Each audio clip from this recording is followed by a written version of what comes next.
Hi, welcome to ContactMonkey Academy. For today's topic, we'll be discussing event management. For event management, this allows us to embed an event that may be happening into our newsletters for our employees to either attend or register to. So, for starters, we will go in our dashboard. You'll notice in the top left-hand corner here we have events. By dropping down events, we'll be able to see recent events and create new. We'll want to create a new event just to get everything going. So by clicking create new event, we're able to put in those event details. So for this example, we can use town hall. You can put in the details of when that will be and the proper time zone. If it is an all day event, you have an option to also click all day event. The location, it may be in a specific boardroom or meeting room, or if it is remote, you could put in the link to either Zoom, Teams, WebEx, whichever one you do use. We'll just put that Zoom link there. And then you'll want to put in the organizer's information.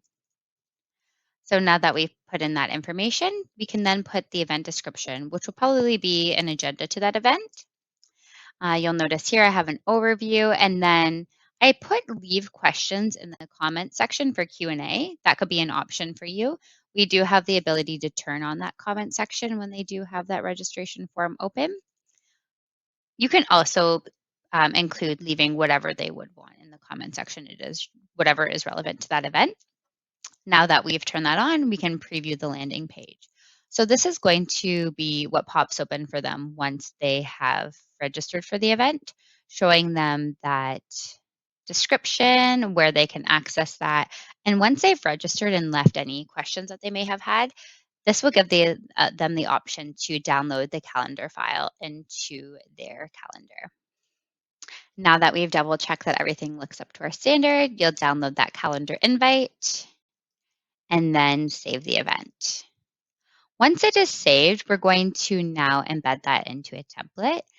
We'll go into our recent templates because I do have an example created. So by clicking on the template that we're hoping to have that included in, you'll want to find the event in our content tab. So by dragging events into rows, you can now search for the event that we've created. So for the town hall that we have, it is a draft because we haven't sent it out in a newsletter yet. But once we've edited or entered it in there, we can change the call to action to show on the button. So confirm your attendance is a good example. You can change the look and feel of the button, the size and style as well. And then you can click save and insert. Now that we've added the event in our newsletter, it's ready to send out to the employees.